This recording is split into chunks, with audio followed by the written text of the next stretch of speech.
मेरी तरफ मत करना। सबसे पहले जिस पत्ती को आप पढ़ने आए हैं, जीवन चिकित्सा पत्ती है ना, तो इस पत्ती के बारे में मैं थोड़ा सा आपको बताऊंगा। तो जीवन चिकित्सा पत्ती है क्या? जीवन चिकित्सा पत्ती दो चीज़ों से मिलके बनी है ना। एक उसमें आपका स्थूल शरीर है, दूसरा आपका सूक्ष्म शरीर है। तो इन दोनों के गुण विज्ञान को जानने से पहले हम सबसे पहले जानेंगे जीवन क्या है। जीवन जो है, अगर जीवन को हम तोड़ के देखेंगे तो जीव और वन। जीवों का अर्थ है कि इस धरा के ऊपर, इस पूरे ब्रह्मांड में जितने भी प्रकार के जीव हैं, ऐसे कहते हैं 84 लाख प्रकार की जीव हैं हमारी इस ब्रह्मांड में। बट फिर भी हमने उनको देखा नहीं है, लेकिन जितने भी प्रकार के हमने जीव देखे हैं, भले ही वो पक्षी के रूप में हो या पशु के रूप में हो या मनुष्य के रूप में हो। और वन का अर्थ होता है जितने भी प्रकार की वनस्पतियाँ, 20 लाख प्रकार की वनस्पतियाँ इस ब्रह्मांड में बताई जाती हैं, लेकिन जितने भी हमने देखी है, जीव बरगद हो, पीपल हो, नीम हो, जो भी वनस्पतियाँ हैं। जीवन का अर्थ है कि जीव और वन ये दोनों एक दूसरे के पूरक हैं, और इनमें जो सर्वश्रेष्ठ है वो है मनुष्य। इस धरा पे जो भी जीवधारी है उसमें सबसे सर्वश्रेष्ठ विद्वान जो सबके जीवन को प्रभावित कर सकता है वो मनुष्य है। तो जीवन का अर्थ है कि मनुष्य द्वारा पंच महाभूत से निर्मित जितने भी जीव और वनस्पतियां हैं, इनके साथ प्रेम पूर्वक इनके कल्याण के लिए जो समय बिताया जाता है, जिसमें वो सबसे पहले प्राथमिकता से अपने सुख को देखता है, अपनी सुख को, अपनी प्रशंसा को ध्यान में रखते हुए दूसरे को बिना दुख पहुंचाए हुए दूसरों के जीवन में परिवर्तन करने का जो प्रयास करता है वो जीवन है। जीवन का अर्थ बिल्कुल दुख नहीं है, जीवन का अर्थ है सुख। हमारे जीवन का जो लक्ष्य होना चाहिए कि हमें अपने आप को सुखी रखना है, अपने आप को प्रसन्न रखना है, लेकिन ये अवश्य ध्यान रखना है कि कभी भी हमारी वजह से कभी कोई दूसरा व्यक्ति दुखी ना हो। ठीक है, तो ये जीवन का अर्थ है कि जीव और वनस्पतियाँ जो आपस में एक दूसरे के साथ सहयोग करते हुए, प्रेम पूर्वक व्यवहार करते हुए जो समय हम बिताते हैं वो जीवन है। दुनिया में जितनी भी चिकित्सा पद्धतियाँ हैं वो सारी चिकित्सा पद्धतियाँ कार्य करती हैं मनुष्य के शरीर के ऊपर। एलोपैथी हो वो भी आपके शरीर पे काम करती है, आयुर्वेद हो, यूनानी हो, सिद्धा हो, ये सभी की सभी मनुष्य के शरीर पर कार्य करती हैं। जेल के दौरान जो मैंने अनुभव किया कि जिस समय ये पद्धतियाँ लिखी गई थी, मूल आयुर्वेद जिस समय लिखा गया 5000 साल पहले, ऐसा मैं कल्पना करता हूँ, इसकी सत्यता की पुष्टि नहीं करता हूँ, बट मेरी ये कल्पना है कि उस समय सभी लोगों का आदर्श जीवन था, तो जीवन में बदलाव की आवश्यकता नहीं थी, व्यक्ति में मानवता थी, ये सारी चीज़ें रही होंगी। तो जो हमारे शास्त्र लिखे गए उन शास्त्रों में हमारी अच्छी दिनचर्या पर भी बात हुई, ऋतुचर्या पर भी बात हुई, और मुख्य रूप से हमारे शरीर को लक्ष्य बना के कार्य किया गया। तो जीवन चिकित्सा में हम औषधियों को बाद में लेके आते, पहले व्यक्ति के जीवन में बदलाव करते हैं, और जीवन में दो तल के ऊपर हम बदलाव करते हैं। पहला तल जो है वो आपका सूक्ष्म शरीर है, जो लगभग 75% है। सूक्ष्म शरीर क्या है? सूक्ष्म शरीर आप ये देखेंगे हमारे शरीर में एक कोशिका से हमारा शरीर निर्मित होता है, कोशिका से जो है उत्तक बनते हैं, उत्तक से अंग बनते हैं, अंग से जो समानांतर कार्य करने वाले एक लक्ष्य के लिए जो कार्य करते हैं वो अंग मिलके संस्थान बनाते हैं, और सभी संस्थान एक अच्छे जीवन के लिए बने हैं, तो वो एक जीवन को निर्मित करते हैं, मनुष्य का निर्माण करते हैं।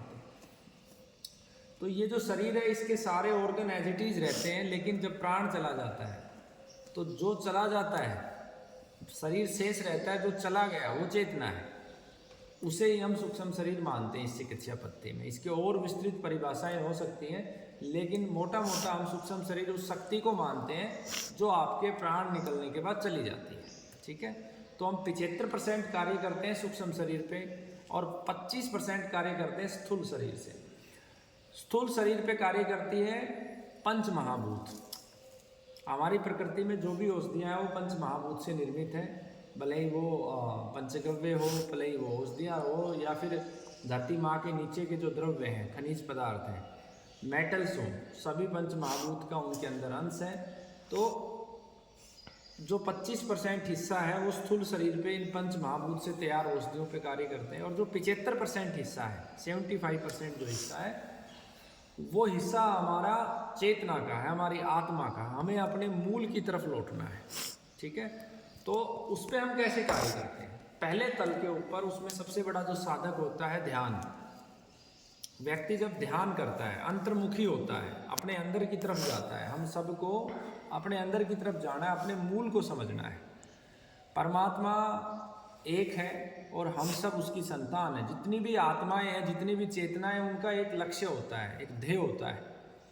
जैसे हमें जब मनुष्य का जन्म मिलता है तो वो बहुत सारे जन्मों के बाद हमें मनुष्य का जन्म मिलता है। तो मनुष्य का जन्म दो कारणों से हमें मिलता है, जो मेरा मत है।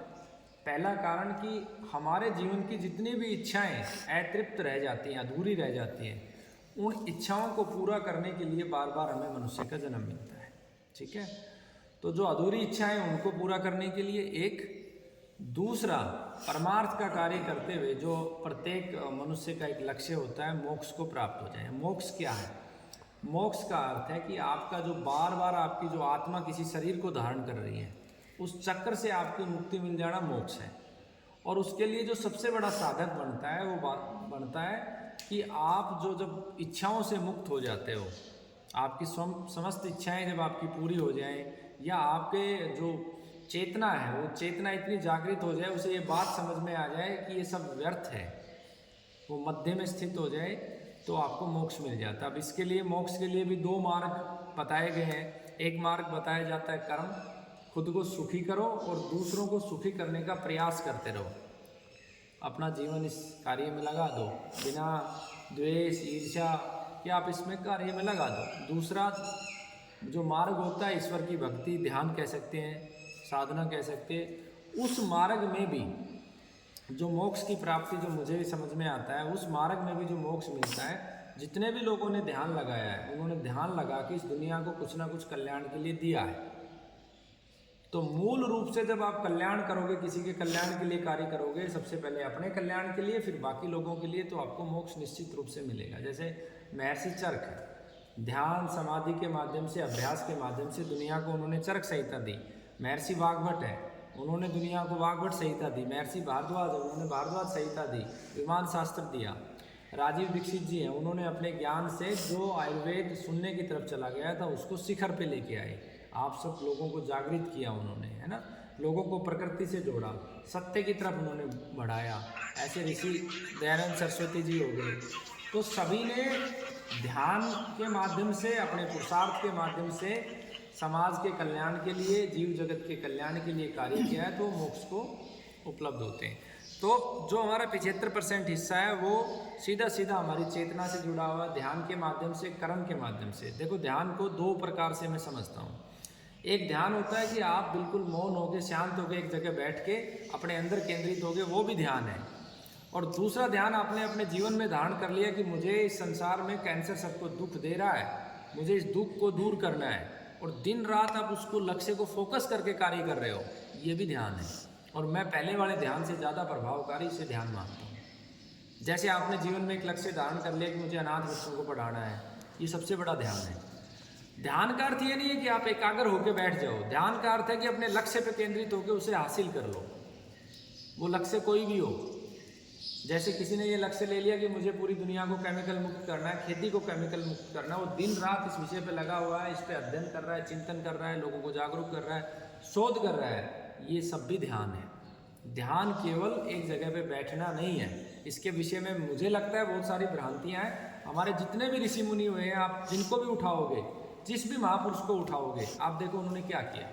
भगवान श्री कृष्ण ने क्या किया? भगवान श्री कृष्ण ने इस संसार को इतने सारे शोध करके दिए, गाय का पूरा विज्ञान दिया। भगवान परशुराम ने क्या दिया?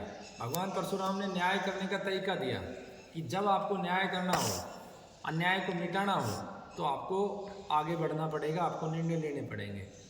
भगत सिंह जी ने क्या दिया? अन्याय का विरोध करना, और उन्होंने मार्ग दिया इस राष्ट्र की समस्याओं को। सुखदेव जी ने क्या दिया? सभी ने हमें, वो सभी आप अगर देखोगे तो ये सभी ईश्वर हैं, भगवान है। भगवान का अर्थ ये नहीं है कि कोई ऐसी शक्ति विद्यमान है जिसको आप हाथ जोड़ के मांगोगे और आपको दे देगी। ऐसा मुझे लगता है, ये मिथक है। मैं इसे सत्य या असत्य नहीं कह सकता, लेकिन मुझे लगता है जो हम करते हैं, जैसा हम सोचते हैं, वैसी शक्तियाँ हमारे आसपास एकत्रित होनी शुरू हो जाती हैं, क्योंकि परमात्मा एक है और उसी आत्मा के हम मूल हैं। जब हम हमारे अवचेतन मन में जिस बात को धारण करना शुरू करेंगे, उस बात से जुड़े हुए लोग आपके आसपास आने शुरू हो जाएंगे। क्योंकि एक चेतना है। आज आप किसी कार्य को, मेरे जीवन का व्यक्तिगत अनुभव बता रहा हूँ, जिस कार्य को मैं सोचता हूँ और जिसको मैं धारण करता हूँ, वैसे ही लोग मेरे आसपास आने शुरू हो जाते हैं, क्योंकि इस ब्रह्मांड के अंदर चेतना एक ही है, वो मूल जो है परमात्मा है। तो आप जितने भी लोगों को, महापुरुषों को पढ़ोगे, गुरु गोविंद सिंह जी को पढ़ोगे, और जितने भी महापुरुष भारत में हुए, उनके पास, किसी के पास ऐसी शक्ति नहीं थी कि उसका आप नाम लो और आपकी सारी इच्छाएं पूर्ण हो जाए। उन्होंने अपने पुरुषार्थ से सिद्ध करके दिखाया है। ये सारी चीज़ें भगवान राम है, राम ने न्याय करके दिखाया, अन्याय के विरुद्ध लड़े, पाप का अंत किया। भगवान कृष्ण हो, भगवान परशुराम हो, सभी ने करके दिखाया है। आप उसको भगवान भगत सिंह भी कह सकते हो, किसी को भी भगवान, क्योंकि भगवान का अर्थ है जो पंच महाभूत से बना। वह मतलब भूमि, गय मतलब गगन, वह मतलब वायु, अग्नि, जल, न मतलब नीर। इनसे जो बना है वो सब भगवान है। जो श्रेष्ठ कर्म करता है वो परमात्मा कह सकते हैं, जो परम आत्मा होगी, जो श्रेष्ठ आत्मा है।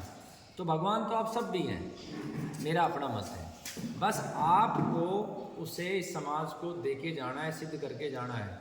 जैसे किसी ने सोलर ऊर्जा दी तो भगवान ही है, जिसने लाइट दी वो भगवान ही है। ऐसी अदृश्य शक्ति कोई भी नहीं है, मेरा अपना ये मत है। आज के समय में, कल चेंज हो जाए तो कह नहीं सकता, अब तक का जो अनुभव है, ऐसी अदृश्य शक्ति संसार में कुछ नहीं है कि आप जो मांगोगे मिलेगा। आप जब शांत हो के अपने अवचेतन मन से किसी बात को जब धारण करते हो, बार बार उस संकल्प को दोहराते हो, तो वो सारी चेतनाएं आपके आसपास होती है और आप अपने लक्ष्य को हासिल कर लेते हो, है ना।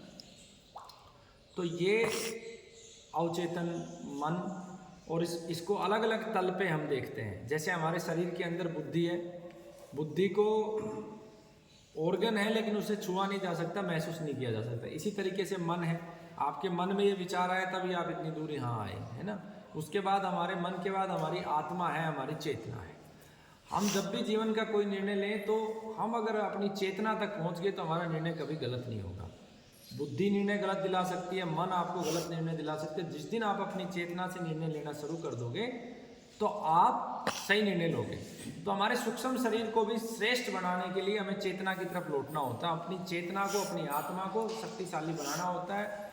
तो उसको शक्तिशाली बनाने के लिए बहुत सारी चीज़ें हमने इसमें जीवन चिकित्सा में डाली हुई है। पहली चीज़ हमने डाली है कि हम सत्य की तरफ बढ़ेंगे। जब व्यक्ति सत्य की तरफ बढ़ता है तो उसके 90% काम अपने आप हो जाते हैं।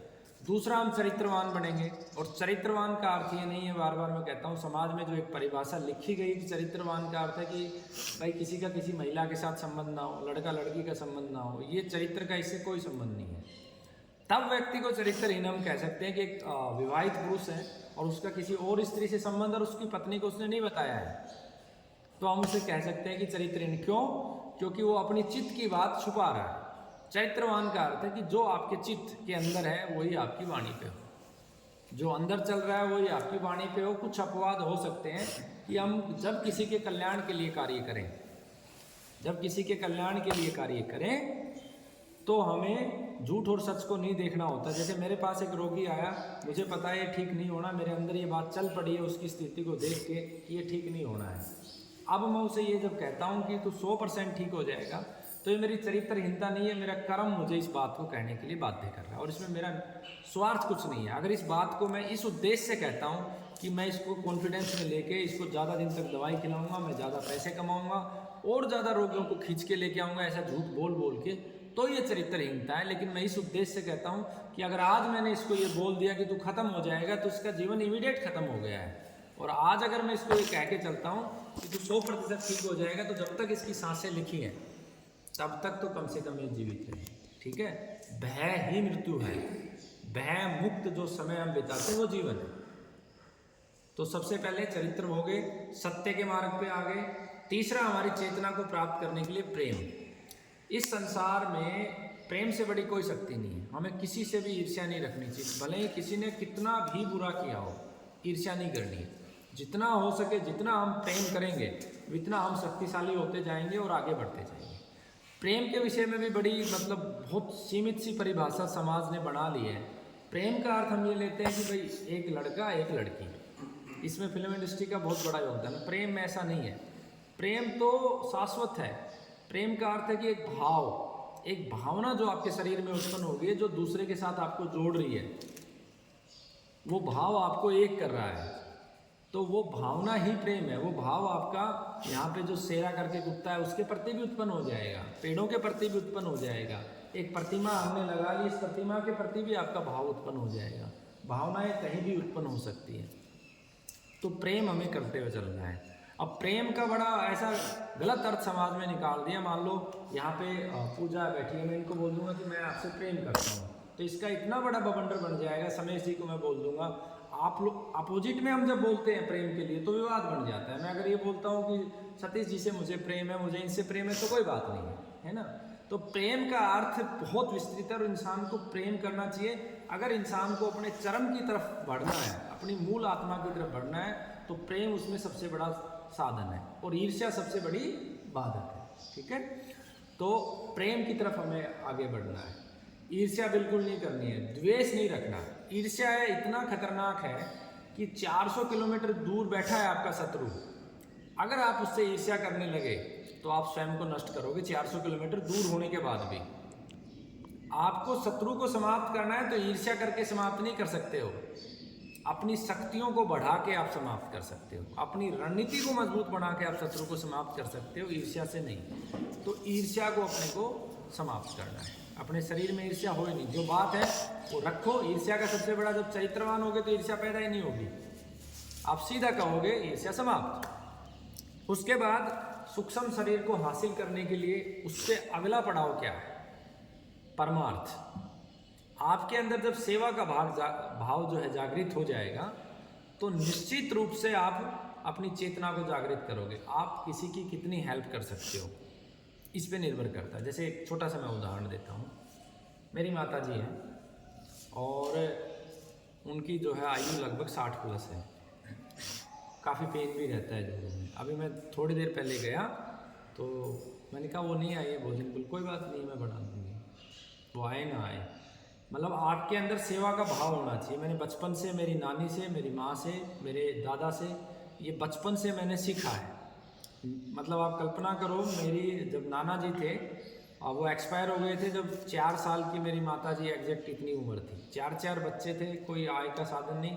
उसके बावजूद भी मेरी नानी ने कभी किसी को भूखे नहीं जाने दिया घर से। कभी छत पे ऐसा नहीं हुआ कि दाने नहीं डले, हमेशा पानी का सकोरा रखती थी। आज भी उसकी उम्र 90 साल है। अगर कोई घर में आ जाता है तो इतनी उत्साह से भर जाती है, इतना प्रेम प्रबल हो जाता है उसका, ऐसे चिपट जाती है उसको। तो सेवा का भाव होना चाहिए आपके अंदर। जब तक सेवा का भाव नहीं होगा आप चरम की तरफ नहीं जा सकते हो। छोटे छोटे परिवर्तन करके हम जीवन में बहुत बड़ा कार्य कर सकते हैं। इस संसार में कोई कार्य बड़ा नहीं है, कोई कार्य छोटा नहीं है। जो हम लैट्रिन को हमारी साफ करते हैं ये भी इतना ही महत्वपूर्ण है जो मैं कर रहा हूँ। बड़ा छोटा कुछ नहीं है, सब समान है। प्रकृति ने आप सबको चुना है किसी न किसी कार्य के लिए, आप अपने कार्य को परफेक्ट तरीके से कीजिए। तो सेवा इसमें बहुत बड़ा साधक है। इसके बाद इसको और इस सूक्ष्म शरीर को मजबूत बनाने के लिए क्या हो सकता है? जो व्यक्ति, हर व्यक्ति की एक अपनी एनर्जी है, एक ऊर्जा है हर व्यक्ति में। नकारात्मक है, किसी में सकारात्मक है, हर किसी की एक ऊर्जा है। आप देखोगे साधु संतों के पास क्यों जाते थे, वहाँ क्या मिलता है? उनकी सकारात्मक ऊर्जा थी। वही सकारात्मक ऊर्जा जो साधु संतों के पास थी, वही सकारात्मक ऊर्जा चंद्रशेखर आज़ाद के पास भी थी, वही ऊर्जा भगत सिंह के पास भी थी, वही गुरु गोविंद सिंह के पास भी थी। खाली संतों के पास ही एक विशेष वस्त्र धारण करके उस ऊर्जा को नहीं प्राप्त किया जा सकता। आपके अंदर क्या है, आपका लक्ष्य क्या है, उससे वो ऊर्जाएं आपके शरीर में परमात्मा देता है। जैसी ऊर्जा आपके पास है वैसी ही ऊर्जा का प्रभाव आप दूसरे शरीर पे डालोगे। मेरे पास आप बैठे हो, आपके पास जिसकी स्ट्रॉन्ग ऊर्जा है वो उसको प्रभावित करेगा। मेरी अगर ऊर्जा स्ट्रॉन्ग है तो मैं आपको प्रभावित करूंगा, अगर आपकी ऊर्जा स्ट्रॉन्ग है तो आप प्रभावित करोगे, है ना। तो ओशो एक बात कहता है इस विषय में कि आपको किसी दूसरे में परिवर्तन नहीं करना है, परिवर्तन केवल अपने अंदर करना है। तो आपको अपने आप को ऊर्जावान बनाना है। आपकी ऊर्जा से, आपके प्रभाव से रोगी ठीक हो जाएंगे। जैसे कहते हैं ना कि संत महात्मा एक भस्म देते थे, उससे ठीक होते थे। कैसे ठीक होते थे? वो भस्म भी एक औषधि थी और उसकी भी ऊर्जा थी। अपनी ऊर्जा से भी आप किसी के रोग को मुक्त कर सकते हो, लेकिन वो बहुत ऊंची स्थिति है। उस स्थिति में पहुंचने के लिए ईश्वर हमें शक्ति दे कि हम वहां तक पहुंचे, हमारी ऊर्जा का लेवल इतना बढ़ाएं कि हम लोगों को मात्र जो है छूने से भी ठीक कर दें। संभव है, लेकिन वर्तमान में नहीं है हमारे पास वो, हमें उसे हासिल करना है। तो ऊर्जा बढ़ाने के लिए अच्छे लोगों का सानिध्य। मेरा अपना मत है, जितने भी पक्षी हैं, जितनी भी वनस्पतियां हैं, इन सब के अंदर सबसे ज़्यादा सकारात्मक ऊर्जा है, क्योंकि इनके अंदर छल कपट नहीं है। 1 वर्ष से कम आयु का जो बच्चा है उसमें सबसे ज़्यादा सकारात्मक ऊर्जा, आप समय बिताओ उसके साथ। प्रकृति में बरगद, पीपल, इनके पास सबसे ज़्यादा सकारात्मक ऊर्जा है। सनातन संस्कृति, जो मूल सनातन संस्कृति थी मिलावट से पहले, वो पूर्ण रूप से साइंटिफिक थी। अगर बरगद की पूजा थी तो वो एक माध्यम बनाया गया था कि लोग बरगद के पास जाएंगे तो सकारात्मक ऊर्जा ले आएंगे, गाय के पास जाएंगे तो पॉजिटिव एनर्जी लेके आएंगे। ऐसा नहीं है कि भाई गाय के माध्यम से गाय के पास गए और आपने कोई बात रखी गाय के कान में, वो पूरी हो जाएगी। पूरी करवाएगी गाय आपसे, वो आपको एक डायरेक्शन देगी, एक ऊर्जा देगी, वो सकारात्मक ऊर्जा उसे पूरा करवाएगी, है ना। तो सकारात्मक ऊर्जा के लिए गाय, बरगद का पेड़, पीपल का पेड़, ये श्रेष्ठ है। उसके बाद सारी वनस्पतियों में है, बेलपत्र में खूब है, जो 9 ग्रह की 9 औषधियाँ हैं उनके अंदर खूब है, पंचवटी की 5 औषधियाँ उनके अंदर खूब है वो सकारात्मक ऊर्जा। उसके बाद सकारात्मक ऊर्जा अगर आपको हासिल करनी है तो जो दुनिया का सबसे दुखी व्यक्ति है, आप उसकी मदद कर दो, बिना किसी स्वार्थ के आप उसकी मदद कर दो, तो वहाँ से आपको सकारात्मक ऊर्जा मिले ही मिलेगी। तो ये कुछ चीज़ें मैंने आपको बताई जो आपके सूक्ष्म शरीर पे काम करेंगी, ठीक है। तो इनको धारण करना है, ये सारी चीज़ें हम प्राथमिकता से रोगी को बोलते हैं। और जो रोगी, मेरे जीवन का अनुभव है, बहुत सारे लोग मेरे को इस इंटेंशन से देखते हैं फॉर्मुलेशन दे दो, ले लो। इतने लोगों को मैंने यहाँ से सिखाया है और चंद लोग हैं जिन्होंने रोगियों को ठीक करके दिखाया है, और वो ठीक वही कर पाए हैं जो इसके मूल को समझ गए हैं। जो मूल को नहीं समझेगा वो फॉर्मुलेशन क्या कुछ भी ले जाओ, एक को भी ठीक नहीं कर पाएगा। चिकित्सक का एक ही धर्म होता है, वो सारा परिवार उजड़ जाए, उसका सब कुछ उजड़ जाए, उसकी मूल प्राथमिकता होता है मेरा रोगी बचना चाहिए। रोगी के प्रति उसे ईमानदार होना चाहिए। अगर वो ईमानदार है, वो प्रयास कर रहा है, तो निश्चित रूप से परिणाम आएंगे। तो आपको मूल सूक्ष्म शरीर को समझना है। इसमें बहुत लंबा विषय है, बहुत विस्तृत है, आप जितना सोचते जाओगे आप इसको मूल को समझ लो। अपनी चेतना जिन चीज़ों को मांग रही है, आपकी आत्मा जिस चीज़ को स्वीकार कर रही है, आप उसकी तरफ बढ़ते जाओ। आप सूक्ष्म शरीर के विज्ञान को समझोगे तो निश्चित रूप से रोगी हमारे ठीक होते हुए जाएंगे। तो इसमें हमने 3 चीज़ें आपको बताई। जीवन क्या है, ठीक है। दूसरा क्या बताया, हमारी जो चिकित्सा पद्धति कहाँ का काम करती है, चेतना में, और सूक्ष्म शरीर और स्थूल शरीर। स्थूल शरीर पे कितने % काम करती है, 25। और सूक्ष्म शरीर पे कितना काम करती है, 75%। स्थूल शरीर को कैसे ठीक करते हैं, पंच महाभूत के औषधियों के माध्यम से। और सूक्ष्म शरीर को कैसे ठीक करते हैं, वो सारी चीज़ें क्लियर है। कोई डाउट है तो अब कौन बताएगा, इसके बारे में कौन बोलेगा, जो मैंने बताया आप बोलोगे, बोलो इधर आके बोलो ताकि आपकी आवाज़ भी रिकॉर्ड हो जाए।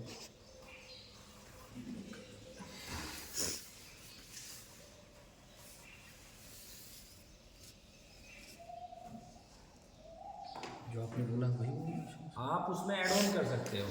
प्रत्येक जो गुरु होता है वो एक ही बात अपने शिष्य से चाहता है कि जितना मैंने किया उससे आगे वो बढ़े।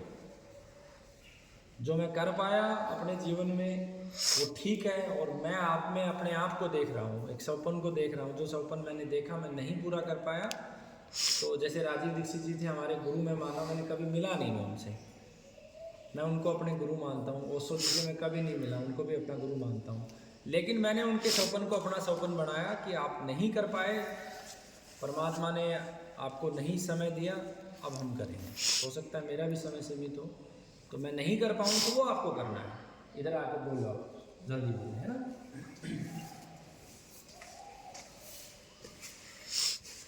अभी को बंदे मातरम। आवाज़ में जोर लगाओ, बढ़िया ताकतवर ऊर्जा है आपके अंदर। 3 बजे सोए थे फिर भी उठ के देखो, इनके लिए तालियां बजाओ सबसे पहले।